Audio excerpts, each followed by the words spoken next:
Les amis, bonjour, j'espère que vous allez bien, que tout se passe pour le mieux pour vous. Aujourd'hui, une petite vidéo relax entre la transition d'une fin de saison de Ligue des Champions, la finale qui arrive, et l'Euro, la Copa. Donc on est dans une petite période assez calme, on est dans un mini temps calme à ce moment-là. Et aujourd'hui, je me suis dit, on va faire une petite vidéo relax dans laquelle je vais répondre à vos questions, que ce soit sur la vie, le foot, tout ce que vous voulez.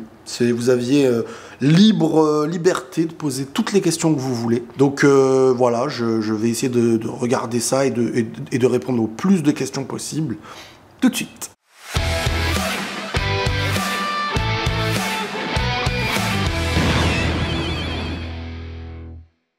Alors, tu penses quoi de la nourriture aux USA? Alors déjà, premièrement, sachez que, parce qu'il y a plein de gens qui me posent la question, je l'ai déjà dit plusieurs fois, mais je vais quand même le dire sur cette chaîne, je sais pas où je l'avais dit exactement. Je suis actuellement aux USA pour 6 mois, donc je reviendrai en France dans les environs de juillet, dans la période de juillet. C'est par rapport à ma femme qui en ce moment fait une année recherche à Harvard en médecine, que Dieu lui facilite. Donc jusqu'à juillet, on est aux USA, à Boston, et ça se passe très bien. Maintenant, qu'est-ce que je pense de la nourriture aux USA? Je pense que je préfère la nourriture française, mais je suis pas non plus, comme certains le disent, choqué, quoi. En mode, ah, c'est pas bon. Non, parce qu'il y a des bons restos de tout plein de cuisine. Ça dépend où tu vas, ça dépend ce que tu manges. Mais si on parle de la nourriture, je sais pas, quand j'achète mes tomates en France, ma salade en France, mes sauces, mais c'est vrai qu'ici, on est beaucoup plus, entre guillemets, dans la facilité de la malbouffe. Donc ici, tu peux beaucoup et plus facilement prendre du poids parce que là, c'est beaucoup plus accessible à moins bien manger. Là où en France, je trouve que voilà, le domaine de manger des bons plats, de se faire sa cuisine est plus facilité. Et la nourriture est un peu est forcément meilleure. La France, c'est niveau nourriture, mais je suis pas comme certains, genre, pas du tout. J'ai mangé dans des endroits très très bons, mais après ça dépend. Tu veux manger italien, tu peux manger italien, tu veux manger une autre tout dépend où tu vas. Mais comme je vous dis, pour les courses, je préfère les courses françaises, entre guillemets. C'est sympa le mariage. Bon, ça fait quelques temps maintenant, quand même. Mais oui, ça. Ce qui est essentiel dans la vie et quand vous rencontrez quelqu'un, c'est de rencontrer la personne qui vous convient. D'être des humains en commun. Quand vous êtes des humains en commun, que vous vous comprenez, que vous avez la même sensibilité à la vie, à l'humanité, c'est ce qui est le plus important. C'est ce qui est le plus important. Donc oui, tout va bien. Moi, depuis que je suis marié, ma vie, elle a fait un bond en avant. Avant, j'étais chez moi, dans mon petit appart, enfermé, truc. Là, entre-temps, on a connu des voyages, on a connu énormément de choses. Et oui, et dans ta tête, t'as un sentiment d'une vie qui avance aussi. Est-ce que tu es déçu de la qualité de vie aux USA ou surpris? En fait, pour moi, c'est un peu comme partout. Ça dépend où tu vas. Nous, on a fait 2 endroits. On a fait un endroit... c'est une banlieue et un endroit où c'est centre-ville, un bon quartier. Oui, il y a une vraie différence. Si je reste dans la banlieue, je vais rater des choses. Si je reste dans la banlieue, je n'aurai pas tout vu de certains aspects bénéfiques que j'ai dans certains quartiers, comme là où je suis actuellement. Et c'est top, hein. Franchement, il y a plein de choses... Mais ça, j'en parlerai dans ma story sur Instagram. N'hésitez pas à me suivre là-bas parce qu'on va bien en parler. Est-ce que tu as des doutes pour la 15e Ligue des Champions du Real Madrid ou tu es sûr de ouf? Je suis confiant parce que si t'es le Real Madrid, t'as éliminé Dortmund, t'as éliminé le Bayern, t'as éliminé City en double confrontation et tu joues Dortmund sur un match en finale de Ligue des Champions. Je suis confiant, mais je suis pas en train de me dire c'est fait. Non, faut le jouer le match. Il faut pas tomber, faire n'importe quoi non plus. À quand un passage dans l'émission Zach en roue libre, ça t'intéresserait? Pour l'instant, je n'ai pas eu de proposition. Hormis l'arrivée de Kylian Mbappé, penses-tu que le Real a encore besoin de renforcer son effectif pendant le mercato au vu de ses performances? En fait, tout dépend de qui... Si t'as Carvajal qui reste au niveau de cette année, Vasquez au même niveau, avec une attaque de malade en plus soit le retour de Gutiérrez, soit Davis à gauche... J'aimerais bien avoir un petit défenseur central qui promet une concurrence, quoi. Mais sinon, non, pour l'année prochaine, si Modric prolonge et Kroos aussi, non, pas du tout. Même si à droite, faudra préparer l'après-Carvajal, mais c'est pas urgentissime, on va dire. Penses-tu que Leverkusen est le nouveau Bayern Munich et vont s'installer sur la durée? Je pense pas sur la durée, parce que le Bayern Leverkusen est un club qui a déjà existé, hein, c'est pas la première fois. Hein. Déjà, le fait que certains restent une deuxième saison alors qu'ils ont explosé, c'est déjà énormissime. C'est déjà ouf. Donc je pense quand même, malheureusement, que forcément, ils vont aller dans d'autres gros clubs, voire certains peut-être au Bayern même. Quel conseil donnerais-tu à un jeune homme sur le choix du conjoint? Je suis beaucoup la chaîne Les Pensées de Riles. Un jeune homme ou une jeune femme, hein. Moi, je pense que... Alors, je sais que c'est pas facile au début d'entendre des choses comme ça, parce que c'est la première chose qui attire, entre guillemets. Mais je vous promets, regardez ce qui vous rapproche l'un de l'autre. L'essence de ce que vous êtes. Être compris. Comprendre l'autre. Avoir une vision de la vie en commun. Déjà, quand ces éléments ils existent, il y a de fortes chances qu'un lien grandisse. Bien sûr qu'il faut vous plaire, c'est naturel et c'est humain, mais la manière de se plaire, ce n'est pas toujours que physique. Physique, c'est la première vue. Il y a plein de gens qui physiquement se plaisent à première vue et qui se détestent ensuite. Donc, ce qui vous plaît physiquement chez l'autre peut vous amener à vous séparer. Là où la personne, voilà, te plaît, il ne faut pas qu'elle te dégoûte non plus, mais je veux dire, il faut aussi s'entretenir et tout, quoi. Mais l'essence qui va vous maintenir et vous rendre heureux, c'est cette entente, cette compréhension que vous avez, comprendre chez l'autre des choses profondes, sa sensibilité, ne pas être ne pas être un mur pour l'autre. Donc une ouverture pour l'un et l'autre. Et pour ça, il faut avoir une vision en commun de l'essence même de ce que vous êtes. Et à partir de là, vous comprendrez que dans des échanges, dans des choses comme ça, il y aura un rapport important. Après, vous ne connaîtrez jamais à 100% une personne avant d'être marié. Donc, il est important aussi de miser sur les bons critères. Parce que si on ne connaît jamais quelqu'un à 100%, mais qu'en plus de ça, on ne fait pas l'essentiel pour voir ce qui est essentiel du moins, et qu'on se concentre juste, il me plaît, mais là, il y a un gros pourcentage de chances d'échouer. C'est ça le problème aujourd'hui. C'est qu'on a des coups de cœur, mais qui sont physiques. C'est pas des coups de cœur émotionnels basés sur ce qu'il est ou ce qu'elle est. Normalement, plus tu te rappelles ce qu'il est ou ce qu'elle est, plus tu aimes l'autre. Et le problème aujourd'hui, c'est qu'il y a des gens, ils aimaient se voir visuellement, mais avec le temps, se voir leur rappelle qu'ils se détestent de plus en plus parce qu'il n'y a rien qui passe, parce que, voilà, les choses importantes de la vie. C'est ça qui compte. C'est avec ça que tu grandis, c'est avec ça que tu avances. La titularisation de Courtois en finale de la Ligue des Champions n'est pas une injustice envers Lounine. En fait, les gars, moi je comprends ce que vous dites. Moi aussi, j'aimerais que Lounine joue la finale et la gagne. Mais je sais très bien que si Courtois est à son meilleur niveau, c'est Courtois que tu dois faire jouer. Parce que une finale, t'es censé mettre ta meilleure équipe ou pas? Qu'on me réponde à la question. Est-ce qu'en finale de Ligue des Champions, t'es censé mettre ta meilleure équipe? Et si tu ne mets pas ta meilleure équipe pour des raisons de « je récompense », si ça se passe mal, est-ce que vous n'allez pas inverser le discours en disant « mais vas-y, en vrai, on aurait mis Courtois, ça aurait été... » Je pense qu'il faut mettre les forces de son côté. Faut pas sous-estimer. Dortmund, ils sortent premier d'un groupe où il y a le Milan, Newcastle, PSG. Ils éliminent l'Atlético, ils éliminent le PSG. Donc, moi, j'ai envie de dire, mettons toutes les forces de notre côté. Et dans ce cas-là, mettons les meilleurs joueurs en forme. Si c'est Lounine, mettons Lounine. Si c'est Courtois, mettons Courtois. Voilà. Riles, quand tu reviens sur Madrid, organise une rencontre avec les abonnés, histoire de boire un coup et discuter foot. Ouais, mais ça, c'est plus un truc à faire en France, en vrai. Parce qu'à Madrid, on va pas... il y aura peut-être personne. Le départ de Kylian est-il finalement la meilleure chose pour les deux camps? Ouais, je pense... En fait, ça aurait été même mieux plus tôt, pour les deux camps. Là, c'est... Paris, à un moment donné, c'était... voilà, je veux dire, c'était une échéance qui allait arriver depuis 2018, même, j'ai envie de dire. C'est un truc qui allait arriver. Donc, ça a été maintenu de force, Bon, ça n'a pas rendu service ni à l'un ni à l'autre, au final. Enfin, peut-être financièrement au Mbappé. Mais, par contre, le Real, aujourd'hui, on ne peut pas dire que c'est le meilleur moment pour avoir Mbappé. Alors, il y a deux manières. Oui, c'est le meilleur moment parce que tu auras un petit Mbappé qui ne se sentira pas plus grand ou qui ne se sentira pas dans l'attente de c'est toi qui doit venir. Là, celui qui est heureux, c'est Mbappé, en premier lieu. C'est lui qui, d'une certaine manière, trouve un toit qui va lui convenir. Et à Madrid, ils ne sont pas dans l'obligation d'avoir Mbappé aujourd'hui. Mais Sur le long terme, c'est bien d'avoir des gros joueurs, jeunes, qui postulent au Ballon d'Or chaque année, qui toujours sont compétitifs en majorité, qui marquent beaucoup de buts.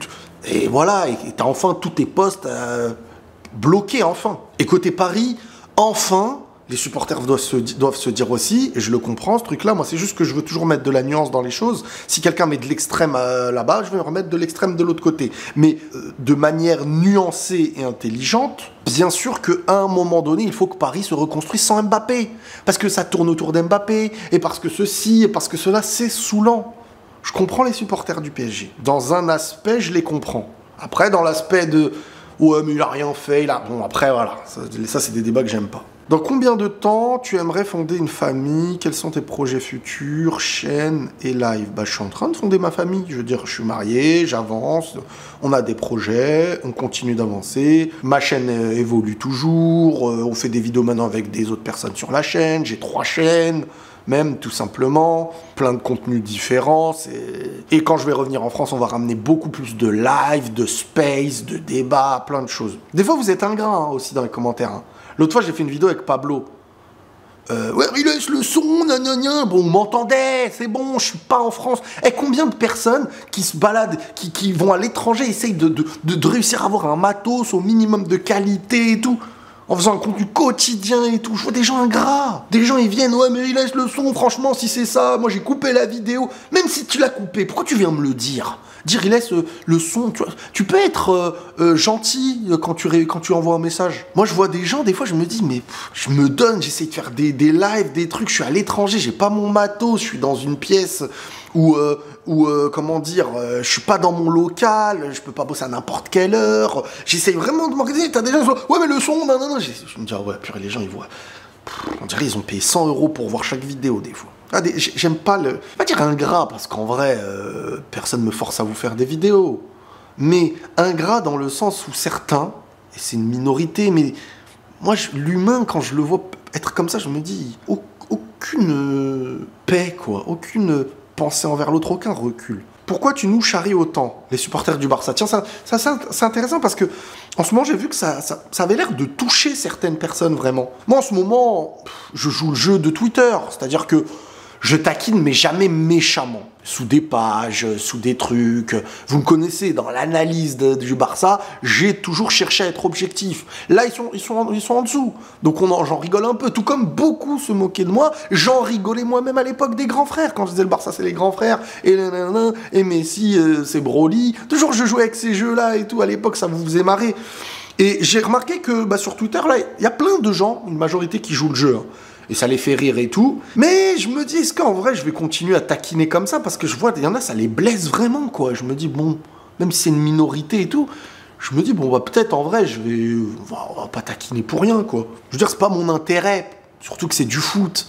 Mais quand j'en vois, ça les pique jusqu'à, ils sont là, après, ils s'énervent, ils t'insultent et tout. Je me dis, bon, est-ce que tu as goûté le fish and chips? Je l'ai goûté. En plus, dans un bon resto ici. C'était très, très bon. Très, très sympa. Comment vas-tu tout simplement? Es-tu heureux et fier de tout ce que tu as accompli ces derniers temps? Et comment arrives-tu à prendre du recul?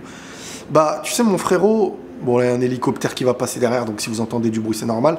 Mais le recul, en fait, moi, dans ma tête, je suis le même qu'avant, en fait. C'est moi qui n'arrive pas à concevoir que j'ai autant de gens qui me suivent. Ça me fait bizarre. J'arrive pas à comprendre, en fait. Des fois, il y a des personnes, tu leur réponds, ils te disent « Oh, il m'a répondu !» Limite, ça m'énerve. Je dis, mais frérot, normal, qu'est-ce qui t'arrive? Je suis un humain comme toi. Hein. Et j'ai cette conception, je veux dire, même quand j'ai été invité à Madrid, ça m'a fait plaisir, j'ai vu les joueurs et tout. Mais je ne vois pas les gens avec... Oh, je serais admiratif de ce qui mériterait humainement de l'admiration. Le footballeur, ça fait plaisir, c'est sympa. Un youtubeur, il faut que ça vous fasse plaisir, c'est sympa. Peut-être vous le suivez depuis longtemps. Mais... je suis fier de tout ce que j'ai accompli. Je suis fier de m'en sortir, d'avancer, d'essayer d'être un bon, comme on dit, chef de famille, entre guillemets, genre celui qui va essayer de bien faire les choses et d'être carré. Mais ma réussite, elle dépend pas de YouTube. Je peux avoir 1 milliard d'abonnés et au final rater ma vie. Donc je dois me concentrer sur des éléments beaucoup plus importants. Et c'est pour ça que des fois, quand je rentre dans la provoque, ou que des détails comme tout à l'heure, si j'ai pu blesser pour du foot, ou quand je suis énervé, quand j'essaie de prendre du recul, je me dis là, je suis en train de dévier. Je m'égare des bonnes choses. Faut que je revienne. Et en fait, moi, c'est ça qui m'inquiète plus que... En fait, j'ai plus de facilité à être inquiet que de facilité à être fier, en fait. Même si j'ai 1 million, ça, je m'en fiche. J'en suis content parce que j'en vis. Je fais ce que j'aime. Ça veut dire que je fais ce que j'aime. Je partage avec des gens. Mes journées sont animées. J'ai des possibilités qui sont plus grandes. Je peux bosser un peu partout dans le monde maintenant grâce à Internet, mes vidéos. Mais j'arrive pas à me dire je suis fier de moi. Non. Déjà, dans ma vie, j'ai eu plus de facilité, on va dire un peu à manquer de confiance dans beaucoup d'éléments. Donc, être fier, moi, je vous dis la vérité, je serai fier le jour où, soit avant ma mort, j'aurai conscience d'avoir réussi ma vie humainement sur Terre, soit après ma mort, quand Dieu m'aura dit que j'ai réussi mon passage sur Terre. C'est le seul moment où je pourrais être entièrement fier. Parce que si je suis... Moi, c'est ma conception. Si je suis fier, vraiment en mode... Je suis fier, bah, ça veut dire que je suis en réussite. Donc que je peux mourir, je suis au paradis, quoi, d'une certaine manière. Donc, j'ai pas cette conception de fier. J'ai cette conception de... Je peux être content à des moments de mon avancée, de certaines choses. Mais genre, ça y est, je suis fier. Non, j'ai gagné des combats, j'en ai peut-être perdu... J'ai été parfois en difficulté dans la vie et parfois j'ai eu la facilité. Je remercie Dieu à chaque instant parce que tout peut venir, tout peut partir et la réussite, elle ne dépendra pas de ce qui vient et ce qui part financièrement ou en termes de professionnel. C'est surtout en termes de ce que je suis en tant qu'humain sur Terre. Dans quelle position tu verrais Arda dans le futur? En plus, est-ce que vous vous rappelez, les gars, là, Ancelotti, il y a quelques jours, là, il y a quelques jours, il a dit qu'il préférait Arda plus vers l'attaque. Et moi, je vous avais dit quoi l'autre fois? J'ai dit Arda... c'est un MOC, ou un attaquant droit, ou vraiment un ailier droit, mais c'est pas un ailier qui truc, ou un second attaquant. Moi, je le voyais plus en mode second attaquant. Et là, Arda, Ancelotti confirme. Les gars, la vista, le Sharingan. Salah ou Mahrez? Moi, Mahrez, j'ai beaucoup aimé certaines choses chez lui. Je veux dire, avec l'Algérie, il a porté l'Algérie dans des moments et tout. Je pourrais jamais cracher sur ça. Mais en première ligue, Mahrez aura quand même... à City, fait plein de choses. Leicester, son parcours incroyable la saison avec Leicester. Mais avec City, il aura quand même eu beaucoup de phases de remplaçants et tout. Je me demande si le Salah qu'on a vu avec Liverpool, est-ce qu'il aurait été remplaçant à ce City-là? Je ne pense pas. C'était impossible. Donc je mettrais un petit peu plus Salah devant quand même. Et puis les stats et tout, n'en parlons pas. Est-ce que tu gagnes ta vie grâce à YouTube? Oui. Même si, bon, là, on est aux États-Unis, je charbonne les vidéos. Parce que les loyers sont très très chers, les gars. Donc des fois, il y a des gens qui me disent tu parles encore de lui, tu parles encore... Les gars, je fais pas de partenariat qui me mettrait bien et je pourrais faire une seule vidéo par semaine, les gars. Des fois, encore une fois, je trouve les gens qui manquent de recul. Je vous trouve avec un manque de recul parce que des fois, je suis obligé de charbonner comme un malade pour payer mes loyers ici très très cher, en mode dans des vidéos additionnées tous les jours. Parfois, on revient sur des sujets. J'essaie en plus d'être... Tu vois, les sujets, je les fais en mode pas, je le fais pour l'argent. Mais je fais du contenu, je le réfléchis, je dis, je vais être authentique, je vais apporter des trucs et tout. Et t'as des gens, ouais, mais tu parles de lui encore, ah, mais gna, truc et tout. Les gars, c'est aussi comme ça que je paye mes loyers et j'essaye de le faire. Et comme je vous dis, si j'avais, comme beaucoup de gens, ils font ce qu'ils veulent, mais des partenariats qui ramènent beaucoup, parce qu'il y a des partenariats, quand on vient avec des paris sportifs, des trucs comme ça, ils veulent embaucher tout le monde. Ils savent ce qu'ils font. Mais jamais de la vie, je leur dirais oui. Que Dieu me permette de toujours leur dire non. Mais eux, ils vont t'en mettre de l'argent. Ah, tu vas être bien. Vous allez plus jamais dire, oh, il laisse, tu fais trop de vidéos sur lui ou lui. Je ferai une vidéo par semaine, mais je dois charbonner, les gars. Qui va sauter pour Mbappé l'année prochaine dans la compo, selon toi? Ils vont tester plein de choses. Et les gars, l'année prochaine, vous allez prendre en compte qu'il y a la coupe. Il y a le nouveau format de la Ligue des Champions. Beaucoup plus de matchs. Il y a un autre format de je sais plus quoi qui aura beaucoup plus de matchs et tu veux jouer toutes les compétitions. Il va falloir faire jouer tout le monde l'année prochaine. Donc, vous inquiétez pas, Rodrigo, vous allez le voir. Vous allez le voir. Donc il n'y aura pas une titulaire. Je pense que ça va bouger. Il va y avoir plein de styles de jeu. Le match d'hier, niveau défensif, à qui la faute à ton avis? Je pense que la charnière... En fait, les 4 défenseurs n'ont pas joué ensemble déjà de un seul match de la saison, si je me trompe pas. Rudiger, Tchouaméni, Lunin, Vasquez et Fran Garcia. Sans MDC devant. C'est porte ouverte, les gars. T'as pas de MDC devant une défense. Rappelez-vous quand il n'y avait pas Casemiro, rappelez-vous, et posez-vous la question de pourquoi Tchouaméni, avec lui, c'est aucune défaite. T'as pas Mendy, qui est un de tes meilleurs éléments défensifs. T'as pas de MDC devant ta défense, parce que Kamavinga et Tchouaméni n'ont pas joué, hormis à la fin du match Kamavinga. T'as Lounine, t'as Militao qui revient de blessure et qui n'a pas du tout récupéré en niveau. Et t'as Vasquez, Fran Garcia sur les côtés. Des mecs qui sont là pour être plus hauts. Et Vasquez, magnifique au passage. Je critique pas du tout. Tu t'en sors comment en anglais? Je suis naze. J'ai un blocage. J'arrive pas avec l'anglais. Je sais dire les choses banales, ou le lire, ou un peu écrire et me faire comprendre. Mais à l'oral, quand ça commence à lâcher des phrases dans un contexte que je ne connais pas, je suis paumé. Qu'est-ce qui te plaît le plus sur ta chaîne YouTube, Pensée de Riles?